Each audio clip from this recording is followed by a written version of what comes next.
에레미야 1장은 에레미야가 선지자로 부름받은 이야기이고, 2장은 하나님을 떠난 이스라엘이 어떤 죄를 저질렀는지 선지자를 통해 들려주시는 이야기죠. 그리고 오늘 읽었던 3장은 죄를 지은 이스라엘을 향해서 돌아오라고 회개를 촉구하는 그런 내용입니다. 그래서 돌아오라라는 단어들이 꽤 많이 있죠.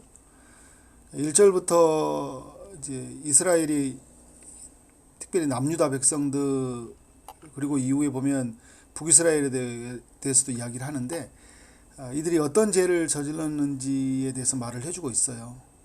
1절의 내용들을 볼 때 이스라엘이 하나님을 이제 버렸는데 남편을 버리고 다른 남자를 따르는 아내와 같다 이야기를 하고 있어요.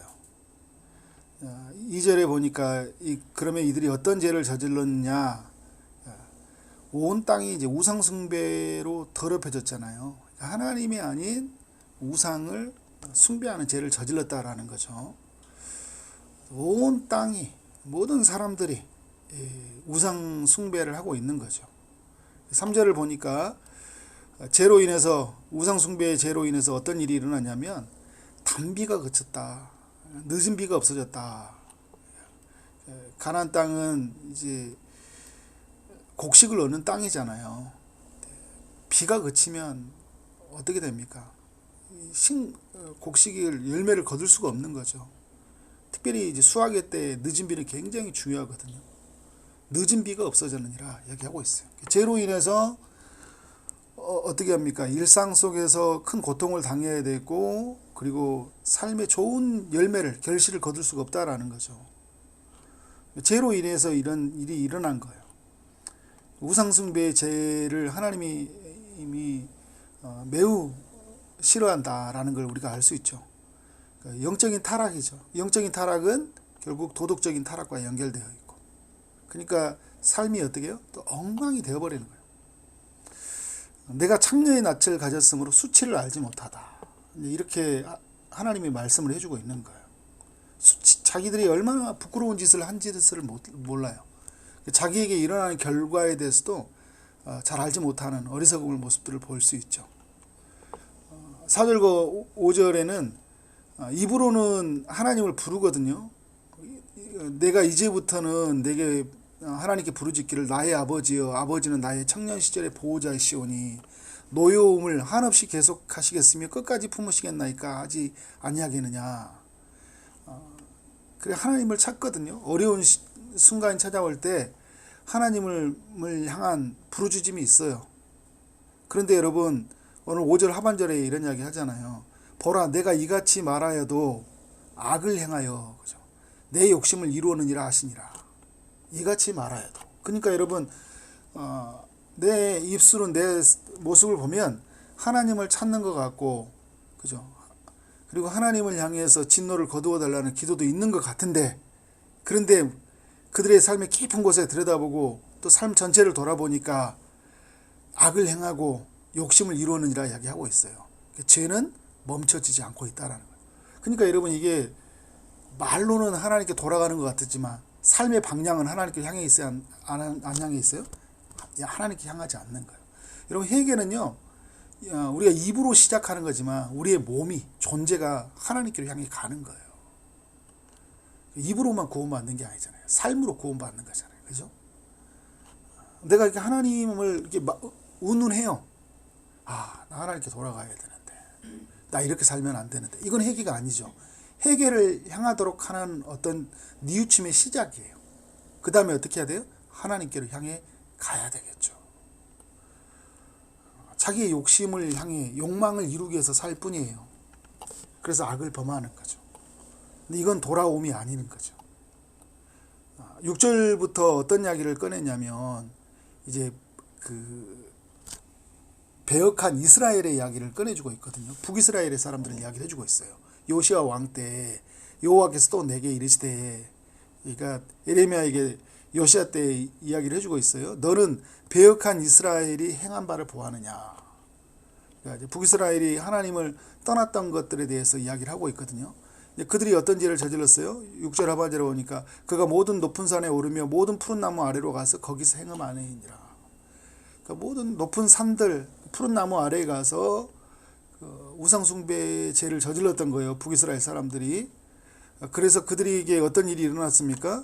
그들에게 어마어마한 결론들이 찾아왔잖아요. 결국 북이스라엘은 멸망했고 하나님 앞에 크게 혼나고 심판받았어요.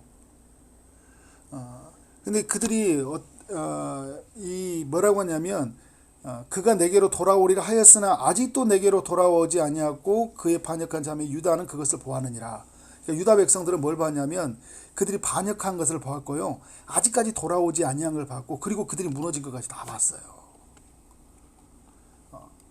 8절에 내게 배역한 이스라엘이 간음을 행하였으므로 내가 그를 내쫓고 그에게 이혼서까지 주었다. 그러니까 북이스라엘이 멸망하도록 하나님이 이제 아수르라는 나라를 통해서 북이스라엘 멸망을까지 하나님이 다 보여주셨잖아요. 이혼서까지 주었다는 건 뭐냐면 이제 북이스라엘과의 언약이 깨져버렸다라는 거예요.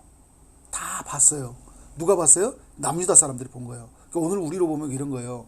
하나님을 떠난 사람들이 어떻게 무너진지를 다 봤어요. 근데 문제는 뭐냐? 내가 그걸 보고 두려워하지 않는 거예요. 부러워하는 거예요. 나도 언제든지 그 길을 가고 싶어 하는 거예요. 그냥 신앙생활 않고 마음대로 살던 사람들의 모습을 보면서 나도 저렇게 살아야 되나? 그죠? 8절 하반절에 보니까 이렇잖아요. 그의 반역한 자매 유다가 두려워하지 아니하고 자기도 가서 어때요? 행음함을 내가 보았느니라. 유다도 같이 가서 함께 가서 행음하는 거예요. 주님이 이걸 봤다라는 거죠. 그가 돌과 나무와 더불어 행음을 가볍게 여기고 행음하여 이 땅을 더럽혔구나. 하나님이 아닌 다른 것으로 가득 채워지고요. 하나님이 아닌 세상, 하나님이 아닌 돈, 하나님이 아닌 사람, 성공, 명예 그 모든 것을 붙들고 가면서 이 땅을 더럽혔다. 그죠? 우리 성전된 나, 성전된 우리 하나님의 나라로 임한 이 나라로 그 충만하게 임했던 그 교회 그것을 어떻게 하는 거예요? 우리의 우상숭배로 더럽혔다 이야기하고 있는 거죠. 이 모든 일이 있어도 그의 반역한 자매 유다가 진심으로 내게 돌아오지 아니한다 이야기하고 있어요. 진심으로 돌아오지 않는다. 말뿐이라는 거예요. 거짓으로 할 뿐이니라. 그러니까 겉으로만 어떻게 해요? 돌아온 척. 말로는 돌아온 척 하지만 삶의 방향은 어디 있어요? 삶의 중심은 세상에 있는 거예요. 하나님께 있지 않고. 나중에 여러분 이제 7장에 가보셔도 알지만 막 그들은 성전 안에서 예배도 드려요. 하나님이 없는 게 아니에요. 예배도 있어요. 그래서 우리가 이런 구도로 보면 이래 생각할 수 있어요. 교회 안 나오니까 이렇게 이런 구도가 아니에요. 삶이 하나님께 향해 있지 않다라 이걸 이야기해주고 있는 거예요. 여호와께서 내게 이르시되 배역한 이스라엘은 반역한 유다보다 자신이 더 의로움이 나타났나니 너는 가서 북을 향하여 이 말을 선포하여 이르라. 여호와께서 이르시되 배역한 이스라엘아 돌아오라. 그래서 그 예레미야를 통해 배역한 그 이스라엘을 향해 하나님의 메시지를 전하게 했잖아요. 나의 노한 얼굴을 내게로 향하지 아니하리라. 나는 국률이 있는 자라. 노를 한없이 품지 아니하느니라. 여호와의 말씀이니라. 그러니까 하나님이 돌아오면 어떻게 한없이 국률이 많으신 하나님이 돌아오는 자에게 노를 품지 아니하시는 하나님이 어떻게 한다는 거예요? 그들을 어떻게 해요? 이제 용서해 주시는 그 하나님의 은혜를 만나게 되는 거죠. 13절에 이런 이야기 하잖아요. 너는 오직 어떻게 하라고요? 내 죄를 자백하라. 그러니까 돌아오는 것은 너무 중요하죠. 돌아오는 것은 뭐냐면 결국 또 하나님께 죄를 자복하는 거예요. 내가 무엇을 하나님께 행했는지, 내 안에 있는 우상이 무엇인지, 그 우상숭배로 말미암아 내 안에 더럽혀진 죄들이 무엇인지, 내 삶에 무너져 있는 것이 무엇인지, 하나님 말씀에 벗어난 것이 무엇인지, 하나님을 떠나 있는 나의 삶에 대해서 어떻게 하는 거예요? 하나님께 자복하는 거예요. 나의 교만이, 나의 이선이, 하나님을 떠나 있는 모습이 무엇인지 자복하라 이야기하고 있어요. 또 여러분 오늘 말씀은 어떤 사람을 특정한 사람을 떠오르고 있다면 우리는 또 죄를 짓고 있는 거예요. 오늘 향하는 말씀은 누구를 향하는 거예요? 오늘 나를 향하고 있는 거예요. 나를 향하고 있는 거예요. 설교하는 제 자신도 우리 성도들을 바라보고 이 시대를 바라보는 그런 예침보다 더 중요한 게 뭐냐면 목회자인 저를 또 향한 예침이 돼야 되는 거죠. 내 죄를 자복하라고. 너의 죄를 자복하라 이야기하고 있어요. 이 시대를 보면서 죄를 보면서 한탄하는 것이 아니라 너의 죄를 자복하라 이야기하고 있어요. 이는 내 하나님 여호와를 배반하고 내 길로 달려 이방인들에게 나아가 모든 푸른 나무 아래로 가서 내 목소리를 듣지 아니하였습니다. 여호와의 말씀이니라. 그러면서 여러분 이제 14절에 보니까 여호와의 말씀이라 배역한 자식들아 돌아오라 이야기하는데 또 나는 너희 남편이라 이야기하잖아요.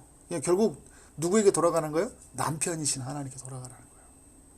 행음하는 죄, 하나님을 떠나 간음하는 죄를 이제 멈추고 하나님 아니 다른 것을 사랑하는 게 간음이잖아요. 그죠? 예수님이 말한 것처럼 마음으로 음욕을 품는 것도 이미 간음하였다고 했잖아요. 우리 마음으로 하나님이 아닌 다른 것을 차지하면 이게 영적인 간음인 거예요. 내 삶에 하나님이라는 존재가 작아져 있고 하나님보다 더 사랑하는 것이 있다면 그것은 어떻게 해요? 영적인 간음인 거죠. 그러니까 누구에게 돌아오라고 이야기하고 있어요? 남편에게 돌아오라고 하고 있어요. 하나님에게로 돌아오라. 내가 너희를 성읍에서 하나와 족속 중에서 둘을 택하여 너희를 시온으로 데려오겠고 이야기하고 있어요. 이제 어떻게 해요? 시온으로 데려오겠다. 하나님을 예배하는 것으로, 하나님을 만나는 것으로, 하나님이 은혜 베푸는 것으로 우리를 돌아오겠다는 거예요. 데려오겠다는 거예요. 우리는 어떻게 하는 거예요? 돌아가는 거예요. 돌아가면 주님이 어떻게 해요? 은혜가 베푸는 곳으로 우리를 데려가시는 거예요. 신랑이 어떻게 신부를 데려가잖아요. 신부를 데려가는 거예요. 은혜가 있는 곳으로 데려오는 거예요. 15절부터 또 우리에게 은혜가 주는 게 뭐냐면 이거는 이제 예수님이 오시는 그 은혜의 시대까지 다 되다보면서 하는 이야기예요. 은혜를 받는 사람이 어떤 축복을 경험하는지 이야기하는 거죠. 내가 또 내 마음에 합한 목자들을 너희에게 주리니 하나님의 사람들을 우리에게 붙여주시는 거예요. 우리를 양육하는 존재들을 보내주시는 거예요. 그래서 그들이 지식과 명철로 너희를 양육하리라. 하나님의 복음으로, 그죠? 하나님의 말씀으로 그 지혜로 우리를 양육해 주셔요. 하나님께 돌아가며 16절은 이런 이야기를 하고 있습니다. 여호와의 말씀이라 너희가 이 땅에서 번성하여 많아질 때에는 사람들이 여호와의 언약궤를 다시는 말하지 아니할 것이요 하지 아니할 것이요 기억하지 아니할 것이요 찾지 아니할 것이요 다시는 만들지 아니할 것이며. 그러니까 언약궤가 없는 세상을 이야기하고 있거든요. 또 언약궤가 없는데 어떤 세상이냐면 하나님 임재하시는 거예요. 이전에 언약궤가 가운데 하나님 임재하셨잖아요. 언약궤가 없는데도 하나님 임재하신다는 거예요. 누가 오시는 거예요? 그리스도께서 우리 가운데 임재하시니까, 그죠?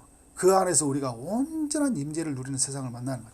그러니까 하나님께로 돌아가면 이런 은혜를 누리는 거예요. 그리스도 안에서 충만한 하나님의 임재, 그래서 그 은혜와 사랑들을 누리게 되는 거예요. 내게로 그죠? 데려간다는 것은 어떻게 해요? 우리를 그 그리스도의 임재에 충만한 그곳으로 우리를 데려가신다는 거예요. 얼마나 큰 은혜가 우리가 예비되어 있습니까? 하나님께 돌아가면 이루 말할 수 없는 은혜를 우리가 경험하는 거예요. 돌아가니까 여러분 실제 우리 그렇잖아요. 돌아오니까 하나님의 사람들이 그게 영적인 꼴을 막 먹여주죠. 지혜를 참된 지혜의 지식으로 막 채워주죠. 그리고 하나님의 예배 가운데 온전한 임재를 누리게 되죠. 이게 16절은 하나님의 온전히 예배가 회복된 세상을 말하는 거예요. 그리고 여러분 17절은 어떤 것을 말하냐면 예루살렘이 그들에게 여호와의 보좌라 일컬음이 되며 모든 백성이 그리로 모이리니 여호와 이름으로 말미암아 예루살렘에 모이고 다시는 그들의 악한 마음에 완악한 대로 그들이 행하지 아니할 것이며. 하나님의 보좌 앞으로 모이게 되는데요. 이제 마음에 완악한 대로 행하지 아니한다는 것은 내가 전에는 죄 때문에 무너졌잖아요. 이 죄의 탐욕을 이기지 못하고 우상숭배에 빠졌잖아요. 그런데 이러한 세상을 맞이한다는 것은 내가 죄를 이긴다는 거예요. 무엇으로요? 예수의 이름으로, 성령의 능력으로, 하나님의 주신 말씀으로 이기는 삶을 맞이하니까 내 삶에 풍족함이 있는 거예요. 근데 이전에는 이 내 안에 있는 공고함들, 주림들, 이 목마름들을 뭘로 해결하려고 했어요? 우상으로. 그런데 하나님의 말씀으로, 하나님으로 채워가니까 얼마나 감사한지 몰라요. 마음이 완악한 대로 그들이 행하지 아니하는, 내 마음의 욕심대로 이루지 아니하는 하나님 은혜가 나의 삶을 이끌어가는 그런 이기는 세상을 우리에게 맞이한다라는 거예요. 18절은요 유다 족속과 북이스라엘이 하나됨을 이야기하고 있는데, 이건 우리에게 뭘 이야기해 주고 있냐면 분열되어 있고 깨어져 있던 사람들의 관계가 회복된다는 이야기예요. 그리고 19절은 어떤 이야기냐면 마지막 하반절에 보면 이런 이야기 하잖아요. 너희가 나의 아버지라 하고 나를 떠나지 말 것이냐 이야기하는 것은 이제 하나님과의 온전한 관계가 회복된다는 거예요. 그러니까 사람들과의 분열되었던 관계가 회복되어지고요, 하나님과 멀어져 있던 관계가 회복되어지고요, 예배 가운데 은혜를 누려지게 되고요, 일상 속에서는 하나님의 그 죄를 이기는 삶을 누리게 된다는 거예요. 이걸 언제 우리 성취해 주셨어요? 예수님을 보내시고, 또 예수님이 하늘로 이 땅에서 십자가로 모든 것을 이루시고 하늘로 올라가셔서 성령을 보내신 다음에 이 모든 것이 우리 가운데 실제가 되도록 하셨잖아요. 이 모든 약속을 우리에게 이루어 주셨잖아요. 그러니까 여러분, 우리는 어떻게 해야 돼요? 돌아오라는 거예요. 그래서 22절에 보니까 주님이 외치고 있어요. 배역한 자식들아 돌아오라. 너희의 배역함을 어떻게 한다고요? 고치리라. 돌아가면 주님이 고치시는 하나님을 만나는 거예요. 우리는 여러분 돌아가는 거예요. 그때 고치시는 하나님, 은혜 주시는 하나님, 축복하시는 하나님, 우리 가운데 놀라운 일들을 행하시는 하나님을 만나는 거예요. 그런데 여러분 어떻게 해요? 25절의 말씀에 보면 우리 하나님 여호와께 범죄하여 우리 하나님 여호와의 목소리에 순종하지 아니하였습니다. 그렇죠? 우리 하나님의 목소리에, 오늘 또 들려오는 하나님의 목소리에 순종하지 아니하니까 삶의 변화가 아무것도 없는 거예요. 우상 숭배로 인해서, 하나님을 떠난 죄로 인해서, 그 수치심에, 그 죄가 주는 그 두려움에, 그 죄로 인해 이런 결과들 있잖아요. 하늘문이 닫혀지고 하나님이 주신 그 영적인 수확의 열매를 거두지 못하고 그 공고함과 그 고통 속에서 오늘 또 허덕이고 있는 거예요. 주님이 말하는 거, 돌아오라는 메시지에 어떻게 순종하고 오늘 또 하나님 앞에 서라는 거예요. 그러면 놀라운 은혜를 경험할 것이다. 이런 은혜가 우리 모두에게 있고, 또 이 모든 은혜가 이 땅으로 흘러가기를 주의 이름으로 축원합니다. 아멘.